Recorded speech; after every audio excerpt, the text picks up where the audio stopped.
Buenas tardes, queridos socios, amigos del Centro Riojano de Madrid, bienvenidos. Esta tarde, y como ya suele ser habitual en los últimos meses, tenemos en esta casa a doña Esperanza Torija y Sasa. ¿Quién es Esperanza Torija y Sasa? Muchos de los que están aquí ya la conocen, pero no obstante vamos a dar un breve relato para que se conozca todavía un poquito más. La conferencia que va a impartir hoy es Los alimentos en algunos manuscritos medievales. Esperanza es doctora en farmacia, catedrática en nutrición y bromatología del área de nutrición y bromatología, en Departamento Nutrición y Ciencias de los Alimentos, Facultad de Farmacia. Nombramientos: académico correspondiente de la Real Academia Nacional de Farmacia, académico de número de la Academia de Farmacia Reino de Aragón, actividad docente en la Universidad Complutense de Madrid y otras universidades españolas y extranjeras. Principales áreas de investigación: estudio de la composición y valor nutritivo de alimentos, preferentemente de origen vegetal, y sus modificaciones por la maduración o los procesos, aspectos históricos y sociales de la alimentación, los alimentos y su importancia para la salud. Numerosas publicaciones y participación en numerosos congresos, tanto nacionales como internacionales. Organizadora de jornadas y actividades de difusión del conocimiento de alimentos y su importancia en el ámbito académico y otros ámbitos. Yo sé que la mayoría de los que estamos aquí esto ya lo sabemos. Tu currículum es que somos adictas a ti. Lo sabemos. Pero claro, hay mucha gente que lo va a ver a través del vídeo que pone Julio y que luego lo ven en su casa. Y entonces se tienen que enterar que Esperanza no es cualquier persona. El Centro Riojano tiene un nivel y ella lo cumple muchísimo. Muy bien, Esperanza, cuando tú quieras, aquí. Gracias.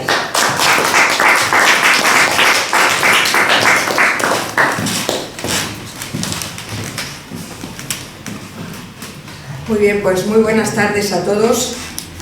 Como siempre, antes de empezar, quiero agradecer al Centro Riojano y a su presidente, don José Antonio Rupérez, la invitación a venir aquí a charlar de los temas de alimentos.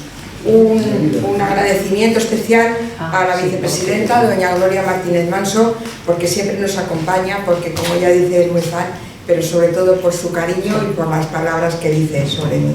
Y a don Luis Leza, de la Junta Directiva, que también coincidimos en muchas de las actividades del centro. Y a todos los presentes por venir a escuchar este tema sobre los alimentos en algunos manuscritos medievales.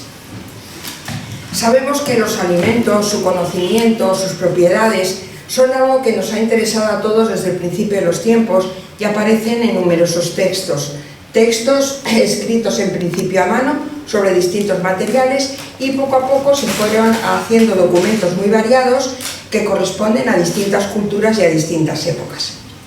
El objetivo que tenemos hoy es conocer brevemente qué son los manuscritos, cómo se preparan, cómo se elaboran, algunos tipos y centrar la atención especialmente a algunos manuscritos de la Edad Media, centrándonos sobre todo en la península ibérica y en la Baja Edad Media. Como siempre, decir lo que son esto que nos ocupa hoy, los manuscritos, y hablaremos de códices, establecer los conceptos. Un manuscrito es un texto escrito a mano, especialmente el que tiene algún valor o antigüedad o está escrito por un autor o personaje célebre, que es lo que dice la Real Academia de la Lengua. Los manuscritos, tanto como los códices, van a ser documentos escritos antes de la aparición de la imprenta. Y cuando hablamos de códices, hablamos de libros manuscritos que tienen ese formato de libro y pueden contener solamente texto o también imágenes. Pero antes de hablar de los manuscritos medievales, tenemos que hacer referencia a algunos documentos en los que se ha escrito, se ha manuscrito alguna cuestión relacionada con los alimentos. Empezamos por Mesopotamia, las tablillas de arcilla. A la derecha tenemos una imagen que representa la cerveza. Las tablillas de arcilla se han ido descubriendo a lo largo del tiempo, ya hay muchas que se conocen desde hace bastantes años, pero hace poco tiempo, hacia el 2018-2019, se descubrió una antigua tablilla de arcilla que dicen que es el primer recetario. Corresponde esta tablilla a aproximadamente hacia el 1700 a.C., está en la colección de la biblioteca de Yale, que es la imagen que tenemos en el centro, y abajo hay una de las recetas. Se conocen varias recetas, estas de carne de cordero, pero hay otras pocas. ¡Qué gracia! Otros de los documentos serían los que eran estos textos que se escribían sobre papiro y otros formatos, aunque lo más habitual son los rollos. Todos hemos oído hablar de los papiros egipcios, pero también están los documentos de la Torá o los de Qumran. Y aquí tenemos unas imágenes de un papiro a la izquierda en forma de rollo. En el centro es una página que corresponde al papiro de Ebers, escrito en color negro y en color rojo, que eran los colores más habituales. Los textos solían ser en negro, pero en rojo se ponían las cabeceras del texto o cosas que se querían resaltar. Y las tintas que se utilizaban eran sales de plomo. A la derecha una imagen del papiro, pero quiero destacar que siempre que hablamos de papiros pensamos en Egipto. Pero hubo una ciudad muy importante en el mundo fenicio, la ciudad de Biblos, que tenía fama por los papiros que elaboraba en cantidad y en calidad, y comerciaba con ellos no solo a Egipto, sino en otras zonas del Mediterráneo, puesto que ellos fueron grandes comerciantes.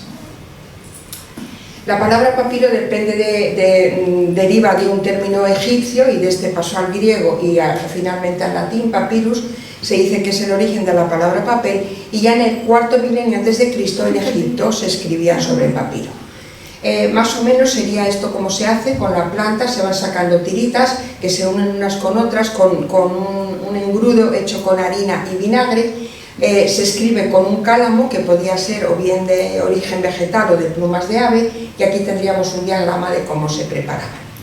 Pero como digo, se utilizaban sobre todo en forma de rollo porque este material es muy difícil doblarlo bien porque se quiebra, es muy sensible a la sequedad y a la humedad, y entonces se rompían fácilmente, por eso era más fácil enrollarlos. Otra de las cosas es que en Egipto por lo menos se sabe que también eran atacados por insectos, y entonces se introducían en aceite de cedro para protegerlos. Los rollos se solían guardar fundamentalmente en recipientes de arcilla, de cerámica, como son estas imágenes de la derecha, que corresponden a documentos de Qumran, pero también en algún caso muy especial podían ser unos envases de oro. Las tintas generalmente eran minerales, molidos y diluidos en agua.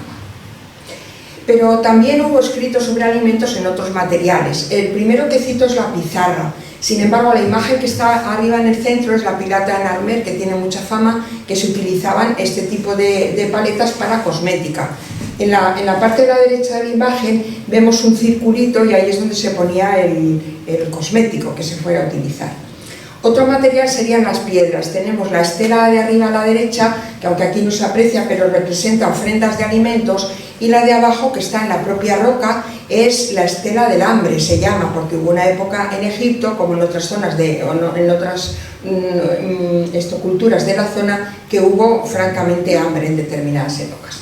Y a la izquierda es otro documento en piedra, ese corresponde a Roma, que es la ley de las 12 tablas. Son leyes que se escribían en piedra, pero claro, tenemos las leyes de las tablas de la ley de Moisés. Claro, de eso no hay una imagen de lo que era la propia tabla de la ley, y trae este cuadro de Guido Reni. En las paredes de las tumbas también había representaciones de alimentos. A la izquierda son ofrendas de frutos principalmente, y a la derecha son escenas agrícolas. De abajo arriba pues serían las labores en el campo, la recolección de las espigas, y arriba lo que decimos el aventado de la parva, el separar la paja de las semillas. No corresponde quizás al tema que estamos hablando, pero no quiero dejar de mencionar unos documentos manuscritos muy antiguos que para nosotros son muy importantes porque nos permiten conocer la alimentación que procede de América. Son los códices prehispánicos.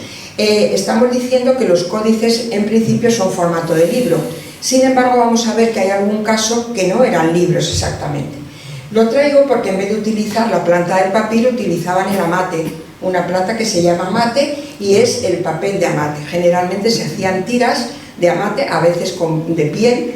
Bueno, luego podían tener una cubierta de madera y demás. Aquí tenemos una mujer elaborando el papel amate, dos imágenes de dos códices, y aquí tenemos el Códice Madrid, que estaba plegado en forma de biombo, que eso era bastante frecuente. Decimos... Este Códice Madrid, habla de Madrid, ¿qué vinculación tiene con Madrid? No, porque muchas veces son el nombre de quien los descubre, de qué ciudad se encuentran y demás. No es por los contenidos.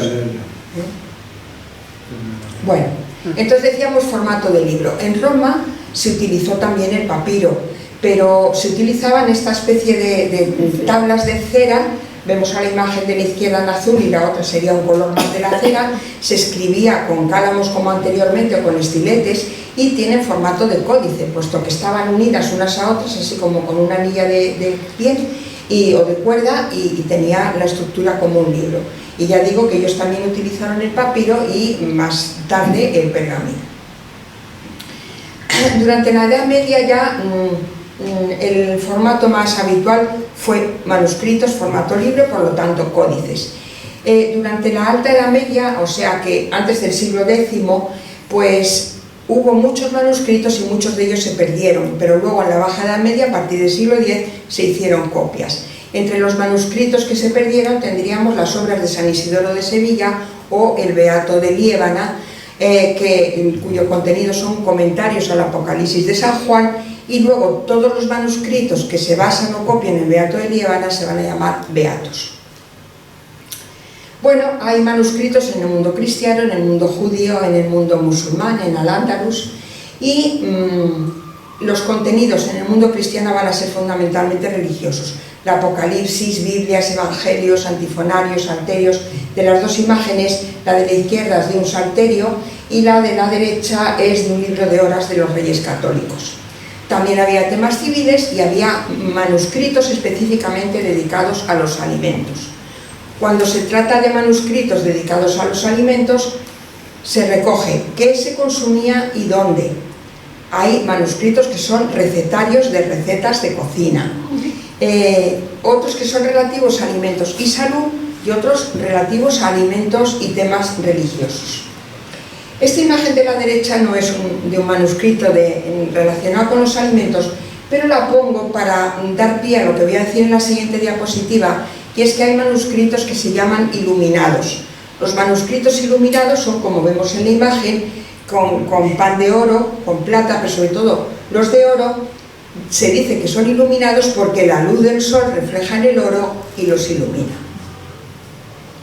Bueno, los iluminados, miniados, porque se utilizaban mucho las sales de plomo, el minio, para, sobre todo el color rojo, como vemos en esta imagen de la derecha, manuscritos ilustrados por todas las imágenes que tenían, y cuando se habla de los manuscritos mozárabes, se habla de manuscritos elaborados hasta finales del siglo XI o principios del XII.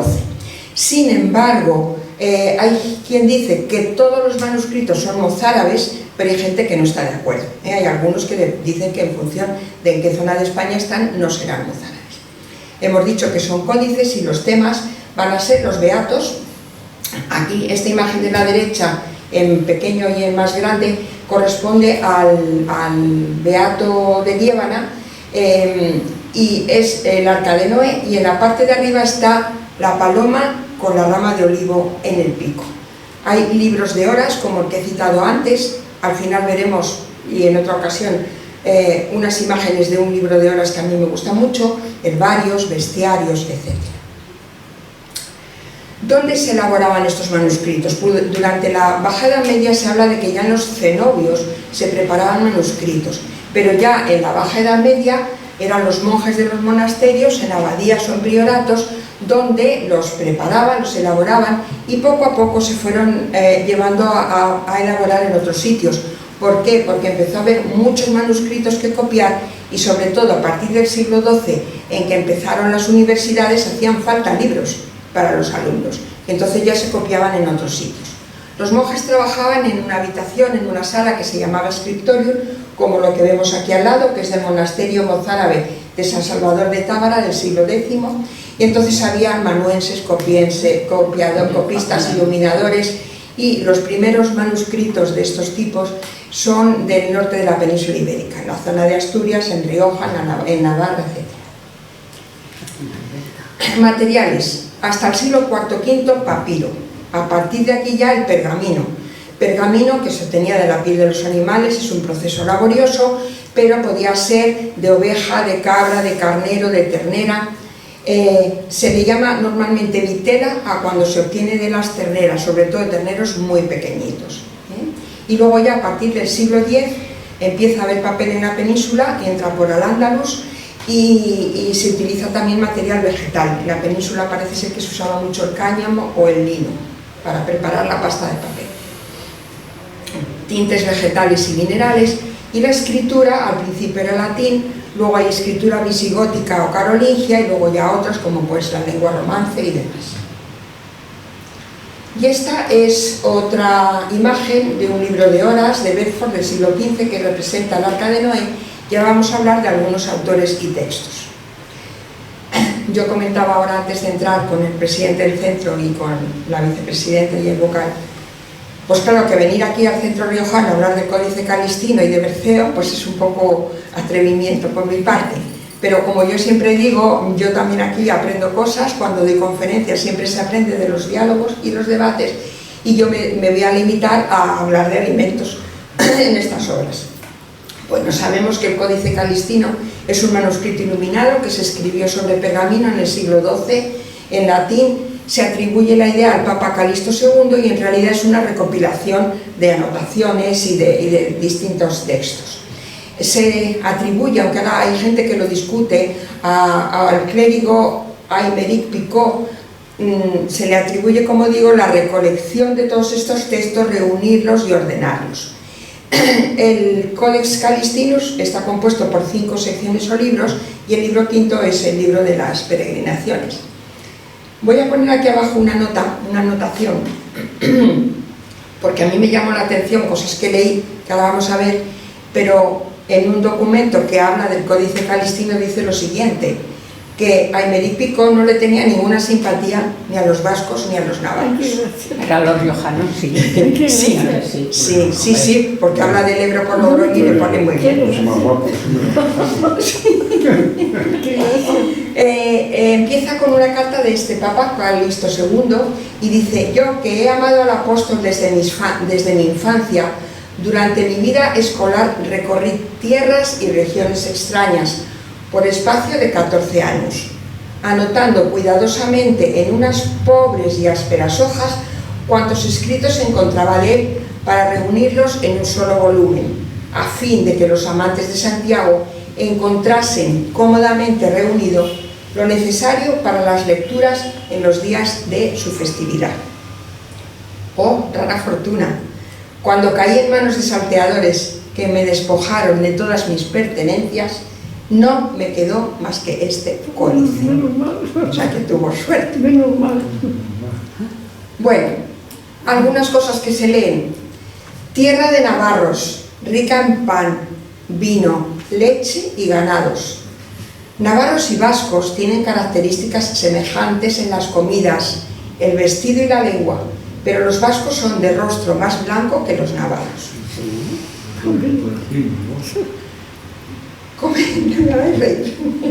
Comen y beben también mal, pues en casa de un navarro se tiene la costumbre de comer toda la familia, lo mismo el criado que el amo, la sirvienta que la señora, mezclando todos los platos en una sola cazuela y nada de cucharas, sino con las propias manos, y beben todos del mismo jarro.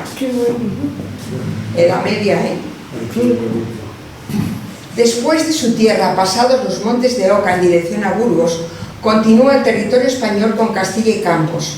Es una tierra llena de tesoros, de oro, plata, rica en paños y vigorosos caballos, abundante en pan, vino, carne, pescado, leche y miel. Sin embargo, carece de arbolado, y está llena de hombres malos y viciosos. Malos y viciosos. Luego no eran solo los vascos y los navarros lo que le caían. Y ya Los de Castilla. Sí, seguimos. qué bueno. Por Logroño A ver, pasa un río enorme llamado Ebro, de agua sana y rico en peces. Cierto. Todos los ríos entre Estella y Logroño son malsanos para beber las personas y los animales, y sus peces son nocivos. Si en España y Galicia comes alguna vez el pescado vulgarmente llamado barbo, o la anguila o la tenca, ten por seguro que muy pronto o te mueres o te pones mal. Pero Yo he comido vapor para aburrir. Claro, estarían las aguas muy contaminadas, ese sería la Qué horror. bodas no creo. Sí. No, entonces contaminada. Bueno, si estaban cerca de las ciudades a lo mejor vertían, pero bueno, corría más, De eran esos menos fecales. personas. Le pondrían algo Sí. en el pescado, ¿eh? Bueno. Es verdad. Este es el Valle de San Millán y pasamos a hablar de Berceo. Berceo es considerado el primer poeta conocido en lengua castellana y era un monje del monasterio San Millán de la Cogolla. En sus documentos habla de la alimentación en La Rioja, de la dieta medieval, principalmente de los monjes, habla de huertos donde cultivaban frutas y verduras y tenían otras producciones, y vamos a ver algunas cosas. Escribió la vida de San Millán de la Cogolla, la de Santo Domingo de Silos y Milagros de la Virgen. Los milagros están preferentemente dirigidos a los peregrinos y se comenta en los textos que habla de una medicina monacal y una medicina creencial. La medicina monacal quiere decir que los monjes de la época estudiaban medicina, se preparaban en medicina para curar a los que vivían junto a ellos y a los peregrinos. Recordemos, y lo voy a volver a hablar después, que en esta época la medicina que se imponía en toda la península era la medicina hipocrática. Y la creencial es más de ideas, de creer, de tener pensamientos que les beneficiaban también para la salud. En la vida de San Millán de la Cogolla vamos a hablar de uno de los milagros, que es una multiplicación del vino. Y es un milagro en el que San Millán da de beber a una multitud un vino inagotable. Qué bárbaro. Vamos a leer una estrofa. Dice: la caridad perfecta que en San Millán era, en la santa creencia que es su compañera, esas facien el vino crecer de tal manera, do estas se juntaron, nunca menguó cebera. Yo no lo sabía eso. Qué bárbaro. Pues estrofa 250. Y cebera, yo digo, ¿y qué es cebera? Y bueno, en internet se encuentran muchas cosas, no he encontrado todas las palabras que quisiera, pero dice que cebera es cebada. Es un vocabulario medieval, editado, publicado por la Universidad de Murcia. Dice que cebera es cebada. Luego, en la vida de Santo Domingo de Silos, pues vamos a leer también un par de estrofas. Mandó el Santo Padre que traquiesen del vino, mandó que calentasen dello nun catino, bendísolo él mismo puesto en un copino, dio Jehová a beber en el nombre divino. Así como lo hubo de la boca pasado, la dueña fue guarida, el dolor amansado, se alió fuera del lecho, enfestóse privado, diciendo: tan buen día Dios, tú seas laudado. Qué gracia, qué gracia. El vino, Qué Ya bonito. vemos que El vino, y La Rioja no puede ser menos. Y en ese mismo diccionario, en ese mismo vocabulario, busqué catino y dice que se podía pensar que es un vaso o un jarro. Aquí pues podría ser el jarro, ¿no? Bueno, y hay un autor, Dutton, yo lo digo en español, pues que estudia mucho las obras de Berceo y las obras de la Edad Media en la zona de La Rioja, de crónicas emilianenses. Él estudia muchos textos.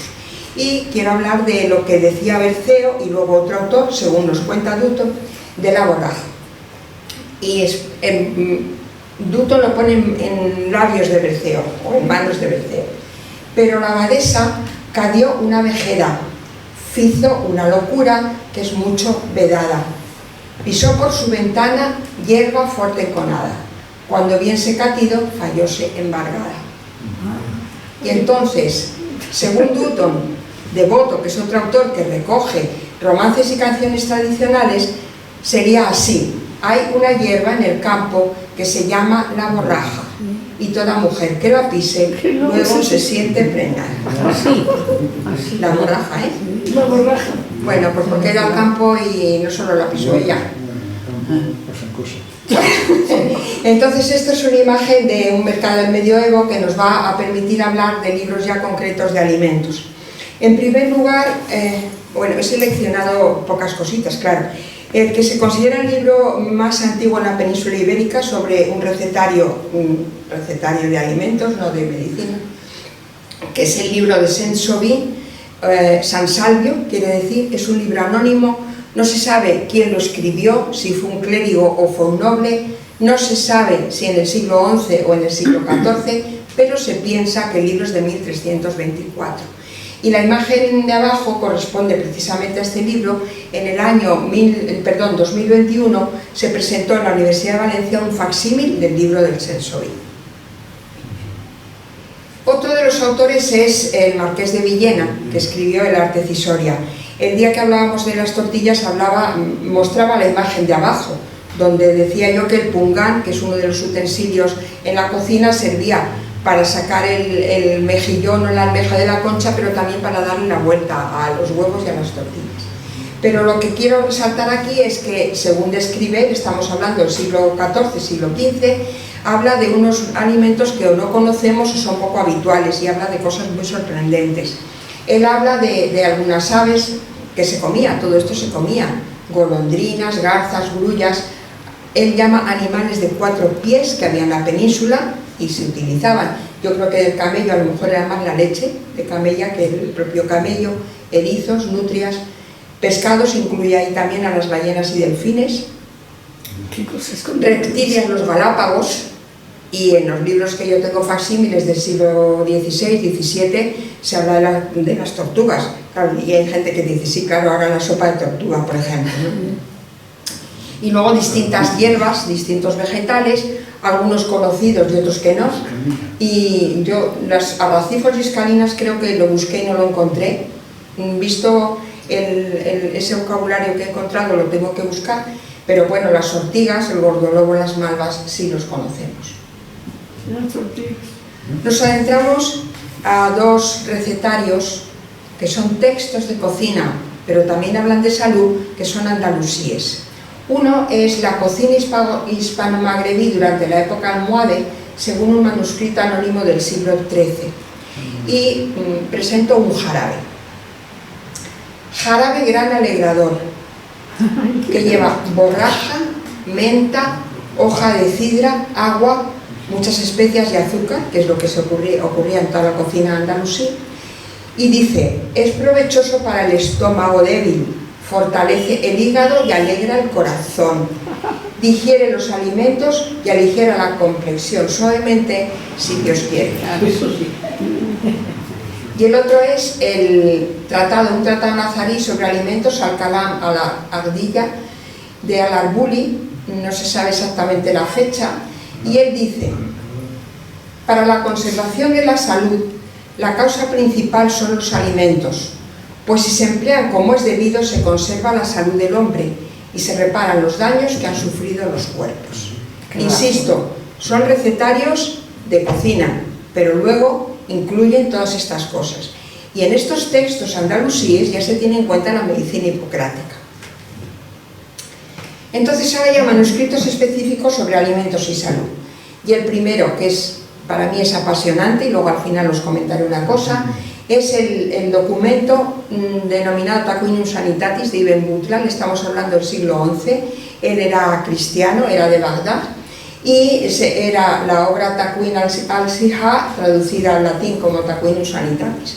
Es un tratado de higiene y dietética en forma de tablas. Parece ser que las tablas que antes veíamos de piedra, pues en la Edad Media las había de madera, y con eso enseñaban. Él dibujaba un alimento y luego daba unas pautas en relación con la salud. Y las pautas estaban en relación con la medicina hipocrática. De Hipócrates hubo un médico galeno que fue muy famoso y ya utilizaba la medicina hipocrática. Y ya cuando llegan a la Edad Media, que los saberes del mundo grecorromano, muchos de ellos se traducen en el mundo árabe, en Damasco y demás, y por los árabes vuelven hacia el oeste. Bueno, pues ya en la Edad Media se empiezan a ordenar una serie de normas que se dictan en la democrática, y entre ellas se habla de las cosas externas al cuerpo que pueden perjudicar a la salud, y se llaman sex res non naturales. Hubo épocas en que fueron 8, otras que fueron menos, y ahora están ordenadas en 6, pero por pares. Influyen sobre el cuerpo el aire y el ambiente, comida y bebida, ejercicio y reposo, sueño y vigilia, secreciones y excreciones, o bien evacuación o retención de los humores, y afectos y ánimo, o movimiento del ánimo. Bueno, pues sí, efectivamente. Muy bien. Entonces, la medicina hipocrática se basa en la teoría de los humores, y son los líquidos que hay en el organismo. En función de que esos líquidos estén equilibrados o no, si están en equilibrio hay salud, y si están desequilibrados hay enfermedad. Los líquidos son sangre, bilis amarilla, bilis negra o atrabilis, y pituita o flema. Pero estos líquidos tienen unas características que están relacionadas con los 4 elementos: el fuego, el aire, el agua y la tierra. El fuego es caliente y seco, el aire caliente y húmedo, el agua húmeda y fría, y la tierra seca y fría. Teniendo en cuenta esto, lo que se crea es lo siguiente: que la sangre es caliente y húmeda, la bilis caliente y seca, la bilis negra o atrabilis fría y seca, y la pituita y flema fría y húmeda. Bueno, entonces, ¿qué pasa? Que para tener la salud, hemos dicho, si hay equilibrio no pasa nada, pero si hay desequilibrio, ¿qué pasa? ¿Vale? Entonces, la alimentación estaba en función de las características del individuo y de los humores de su organismo, de los alimentos y de la época del año. Entonces, en base a esto, una persona puede ser paciente si los humores están desequilibrados, o puede ser en función de su carácter. Para recuperar el equilibrio de los humores o mejorar el carácter, se debían de consumir alimentos correspondientes al inverso de su problema o de su temperamento. Y vamos a citar un par de ejemplos. Las frutas y legumbres son frías y húmedas. Entonces, ¿a quién convienen? A los coléricos y a los optimistas, y a los jóvenes de temperamento caliente. Y en función de la época del año, en la primavera domina el calor y la humedad, y poco a poco hay que pasar de los pucheros a los asados y empezar a comer más legumbres verdes. Bueno, son ejemplos, hay muchísimos. Pues bien, según Ibn Butlan, aquí tenemos una de las imágenes de su obra Taquinum Sanitatis, es el pan moreno, también habla de pan blanco, pero bueno, dice: la naturaleza del pan moreno es caliente en 2º grado, y en función de eso se podrá dar a unas u otras personas. Elección: el que tiene poca costra y ha reposado durante la noche antes de cocerlo. Utilidad: asienta el vientre. Inconveniente: provoca prurito y sarna, pero no todo el mundo, claro, depende de cada uno. Soluciona el inconveniente: comerlo con comida grasa. ¿Y qué produce? Es buen alimento, conviene a todas las condiciones, edades, épocas y zonas habitadas. Bueno. Traigo este códice, que quizá sea menos conocido, el Codex Granatensis, de Tomás de Cantimpré, o Santo Tomás de Cantimpré, porque es como una especie de enciclopedia. Él escribe cosas, pero recoge también la obra de Ibn Butlan, que estaba en latín, y él la traduce. No en extenso, pero sí recoge lo de Ibn Butlan. Entonces, él era un dominico flamenco, nacido cerca del 1204, siglo XIII, y el códex consta de varias partes. Habla de animales, del hombre, de vegetales, de minerales, etc. Tiene contenido médico y biológico, y habla de medicina práctica y dietética, puesto que ya digo que son ideas de la época, pero además Ibn Butlan, lo que él cuenta, está escrito en latín sobre pergamino, se conoce como Códice o Códex C6, y se encuentra en la Universidad de Granada. para que veamos unas imágenes distintas de las de Ibn Butlan. Esta de la derecha serían las coles, y en la siguiente he repetido la calabaza para recordar que en esta época lo que se comía era la calabaza vinatera de peregrino, que luego la otra vendrá de América. Y bueno, ahí a la izquierda tenemos una pareja, pero la de la derecha me gustó porque está la mujer ahí sacando agua del pozo.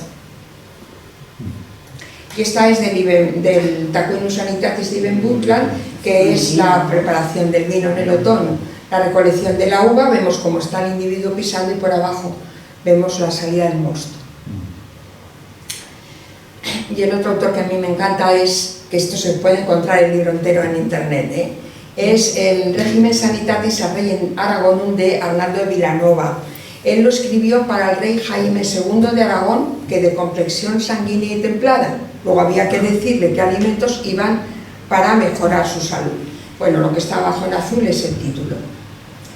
¿Y qué contiene? Los alimentos por grupos, el tratamiento culinario, la forma de comer y beber. Se basa en las 6 res no naturales. Habla del lugar en el que se vive y del ejercicio. Él lo escribe para el rey Jaime II de Aragón, pero valía para todo el mundo. Luego ya cada uno elegiría en función de su fisiología o de sus humores, ¿no? Bueno, vemos algunos ejemplos. Esta es obra del Taquinium de Ibn Butlan, el trigo, la imagen esta. El trigo cocido se debe comer pocas veces por cuanto acrecienta las lombrices y engendra opilaciones, atascos, y dispone para criarse piedra en los riñones y vejiga. Bueno, los legumbres, le llaman masculino, no las legumbres, sino los legumbres, y dice: los menos dañosos para los cuerpos sanos son los bisaltos y los garbanzos y habas. De estos 3, los más sanos son los bisaltos. ¿Qué son bisaltos? ¿Qué son los bisaltos? Ah, bisaltos. Esto en Aragón lo sabemos. Lo saben. Sí. Es del mismo género que el guisante, es del género Pisum, pero es una vaina más grande quizá, mucho más plana, y las semillas son muy chiquititas. Tirabeques. Sí. Tirabeques o bisaltos. Yo bisaltos no había oído. Pero con tirabeques sí. Tirabeques Sí. Pero es lo mismo, ¿no? Es lo mismo, sí, sí. Lo que pasa es que en función de las zonas se llama de una manera. Ribera del Ebro, sobre todo. Bueno, hay quien lo come, le coge como del rabito y hace así, para dejar lo que es la hebra que está alrededor, la quita de esa manera. ¿Sabéis? O sea, lo coge así, se queda con lo que es el fruto, la vaina del fruto y los granos, pero no tiene la hebra, no come la hebra, porque es un poquito dura. Pero hay que guisarlo, ¿no? Sí, cocido. Bueno, aquí tenemos abajo guisar, o sea, o cocido y con aceite o rehogado, sí, guisar. Aunque bueno, yo también he comido guisantes crudos, estos no. Bueno, las habas también. La legumbre cruda es la más típica de las habas. Las habas también. Bueno, y no quería dejar de contarlo porque aquí tenemos una imagen que cuenta lo que voy a decir. Cualquiera, pues, está hablando de frutas, cualquiera, pues, que su intento sea conservar la salud, debe guardar estas reglas generales. Que jamás coma fruta, tanto cruda como cocida, hasta que en el árbol haya llegado a perfecta madurez, quitadas las moras, las cuales no se deben comer luego que de maduras vuelven negras, porque son comer de arañas y ensucian la sangre y la disponen a putrefacción. Tampoco se deben comer cuando en ellas se multiplican los gusanos. Bueno, pues ahí está. Y esta imagen, que también es de un manuscrito, es de un panadero que ha querido engañar a sus clientes. Entonces, en la parte de abajo le llevan en un carro con un trozo de pan colgado al cuello. Lo vemos aquí abajo a la derecha. Yo traigo esta imagen de pan para dar paso al último capítulo, digamos, que es los manuscritos, muy poquito, manuscritos sobre alimentos y tóxicos. Cuando hablábamos de los venenos, pues hablábamos del ergotismo producido cuando el centeno, y también hay otros cereales que podían estar contaminados, pero durante la Edad Media en la península y en toda Europa, y sigue existiendo, El centeno estaba contaminado con el cornezuelo, este hongo que se llama cornezuelo de centeno, y producía ergotismo. Había ergotismo de dos tipos, pero en conjunto se llamaba el fuego de San Antonio. Entonces en los monasterios y en los hospitales se atendía a los enfermos. Generalmente cuando la intoxicación no era muy grave les daban pan blanco y se les pasaba, pero llegaba a ser muy prácticamente mortal. Había dos tipos de ergotismo, uno que era convulsivo porque tiene compuestos que son parecidos en la formulación al LSD, y luego el otro sería el que producía gangrena. Tanto es así que los miembros se les llegaban a caer, y siempre se los cortaba. Y yo en aquel momento los venenos mostraba esto, que es de un tríptico de las tentaciones de San Antonio del Bosco, y entonces ese que está en el círculo es un individuo al que se le ha caído, le ha cortado una pierna por padecer ergotismo. Y en las cantigas de Alfonso X el Sabio se habla de esto, y dice: y era de tal naturaleza que el mal, como es sabido, que primero les tomaba un frío y después se quemaban peor que con fuego. Los miembros se les caían y de ninguna manera podían comer ni dormir, ni sostenerse sobre los pies, y antes preferían ser muertos que sufrir tal descomunal dolor. Y hay una imagen, que es esta, a la derecha de esta figura, que es de la cantiga 37, aquí está un poco nítida porque al aumentar ya sabéis que pierde nitidez, pero mirad, es que se ve muy mal, ¿no? A la derecha, cómo está con un cuchillo cortándole el pie. Le está cortando el pie porque estaba engrenado. O sea que esto es el ergotismo, ¿eh? Esta imagen, ahí está, en la parte del centro, con el cuchillo cortándole. Bueno, es un poco triste acabar con esto. Este es un banquete del libro Las muy ricas horas del Duque de Berry. Es un libro espectacular. Ya os diré por qué digo que es espectacular todo. Bueno, llegamos a las conclusiones. Los alimentos se ven reflejados en los manuscritos de muy variadas formas, y a través de ellos podemos conocer las costumbres de las distintas épocas. Por su parte, los manuscritos constituyen un mundo extraordinario que nos permite conocer no solo las costumbres alimentarias, sino también aspectos curiosos sobre alimentación, gastronomía y diferentes hechos culturales relacionados con los alimentos. Y antes de terminar, esto, si hemos hablado del régimen sanitatis a Rey en Aragón de Arnaldo de Vilanova, este es un régimen sanitatis que es el régimen sanitatis Salernitanum, de la escuela de Salerno. Es del siglo, bueno, esta portada es del siglo XV, pero el documento procede del siglo XIII-XIV, y parece ser que es un conjunto de autores, que no lo hace una persona sola. Bueno, pues estos regímenes sanitatis que se basan en la teoría hipocrática y que hablan de las causas externas al hombre que le perjudican y que hay que buscar la solución para tener una buena salud, voy a leer una cosa que escribió el profesor Letamendi, que era catedrático de arqueología, de anatomía, y él escribió un libro que se llama El árbol de la ciencia, y dice: vida honesta y arreglada, tomar pocos remedios y poner todos los medios de no alterarse por nada. La comida moderada, ejercicio y distracción, no tener nunca aprensión, salir al campo algún rato, poco encierro, mucho trato y continua ocupación. Entonces todo esto yo creo que lo podríamos pensar. Sí, le hago la foto, Pues sí. La foto. Ya te la pasaré. ¿Tienes ahí a manopla? Y esto es de Letamendi, ¿no? Has dicho que Sí. siglo XIX. Pero no te hace por nada. Es que me parece tan bonito. Sí, es, vamos. La comida. ¿La haces tú en la casa? Ah, pero la tienes que levantarte a hacer Oye, espera, Bueno, si no, la paso. espera, porque eso es precioso. Pues pásala. Lo que dice, los días están. Ah, vale, Vida nuestra, vale. Ya la tengo. eso es muy actual, claro. Sí, es muy actual, pero es curioso. ¿Esto de quién es la Letamendi. Es un catedrático de Sí, de medicina. Letamendi. Es que no me acuerdo el nombre, porque no sabía cómo se llama. Y escribió el libro El árbol de la ciencia, Sí. y extraje esto. Eso de no alterarse por nada. Lo que pasa es que es tan difícil el hacer esto. Bueno, pues ya termino con estas imágenes. La del centro es de un calendario agrícola de un códice miniado del siglo IX que se conserva en la Biblioteca Nacional de Viena. La de la izquierda es del mes de febrero, del libro de las horas del Duque de Berry, y la de la derecha es del mes de julio, que es cosecha y esquilando ovejas. Y esto es todo. Qué bonito, Muchas qué gracias. bonito. Ay, qué bueno.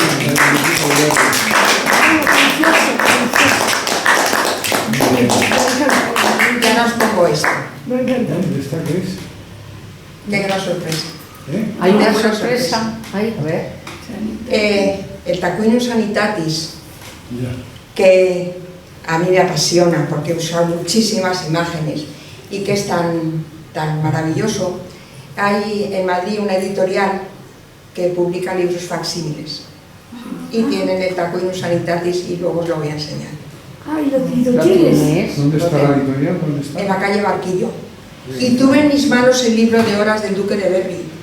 Y no lo compraste y te das... No, es que solo había uno, pero es que vale más de 10.000 euros. ¿Cuánto?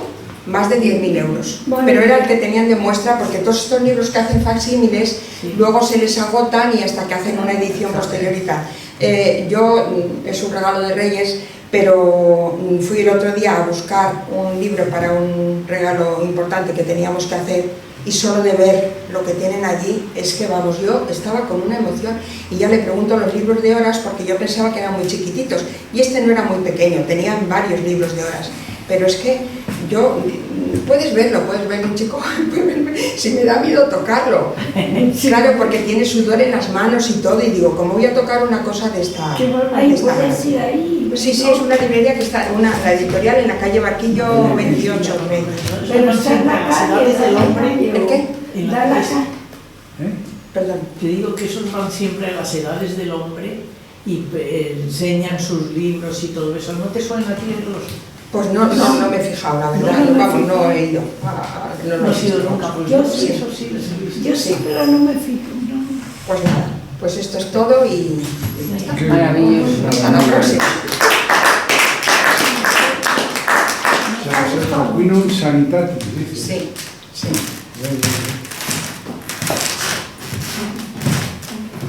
Como suelo decirle, no defrauda nunca.